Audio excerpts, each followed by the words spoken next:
প্রতিটা দিন আমাদের এই চ্যানেলে কম্পিটিটিভ এক্সামের মতো পরীক্ষার প্রশ্ন ও উত্তর নিয়ে আলোচনা করা হয়। প্রতিটা দিন যে কোনো প্রশ্ন ও উত্তর আমাদের এই চ্যানেলে দেওয়া হয়। চলুন কথা না বাড়িয়ে ভিডিওটা শুরু করা যাক। ফার্স্ট প্রশ্ন, বেগুনি রং তৈরি করতে কোন রং মেশানো হয়? উত্তরটি হলো ম্যাজেন্ডা ও নীল রং বেগুনি রং তৈরি করতে মেশানো হয়। উত্তরটি হলো ম্যাজেন্ডা ও নীল রং বেগুনি রং তৈরি করতে মেশানো হয়। নেক্সট প্রশ্ন, সাইলেন্ট স্প্রিং বইটির লেখক কে ছিলেন? উত্তরটি হলো রাচেল কারসন ছিলেন সাইলেন্ট স্প্রিং বইটির লেখক।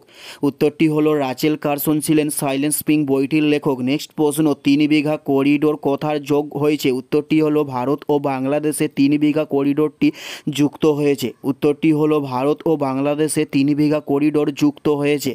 নেক্সট প্রশ্ন, দক্ষিণ ভারতের কাশী কাকে বলা হয়? উত্তরটি হলো মাদুরাই শহরকে দক্ষিণ ভারতের কাশী বলা হয়ে থাকে। উত্তরটি হলো মাদুরাইকে দক্ষিণ ভারতের কাশী বলা হয়। নেক্সট প্রশ্ন, মানুষের শরীরের স্বাভাবিক তাপমাত্রা কত? উত্তরটি হলো 98.6 ডিগ্রি মানুষের শরীরের স্বাভাবিক তাপমাত্রা। উত্তরটি হলো 98.6 ডিগ্রি মানুষের শরীরের তাপমাত্রা। নেক্সট প্রশ্ন, ডালহৌসি শৈল শহর কোন রাজ্যে অবস্থিত হয়েছে? উত্তরটি হলো হিমাচল প্রদেশ রাজ্যে ডালহৌসি শৈল শহর অবস্থিত হয়েছে।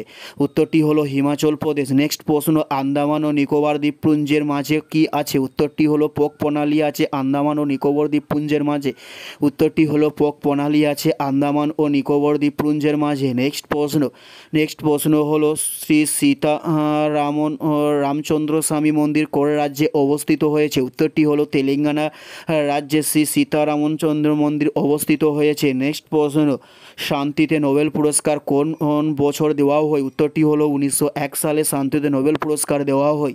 উত্তরটি হলো 1901 সালে দেওয়া হয়। নেক্সট প্রশ্ন, বার্ডম্যান অফ ইন্ডিয়া কাকে বলা হয়ে থাকে? উত্তরটি হলো সেলিম আলীকে বার্ডম্যান অফ ইন্ডিয়া বলা হয়ে থাকে। উত্তরটি হলো সেলিম আলীকে বার্ডম্যান অফ ইন্ডিয়া বলা হয়। এটাই ছিল এই ভিডিওর লাস্ট প্রশ্ন। আর কোন ধরনের শিক্ষণীয় ভিডিও আপনারা প্রতিদিন দেখতে চান অবশ্যই কমেন্টে লিখে জানাবেন। পুরো ভিডিওটা দেখার জন্য আপনাদের প্রত্যেককে আমাদের ইউটিউবের পক্ষ থেকে রইল অসংখ্য ধন্যবাদ। Thanks for watching.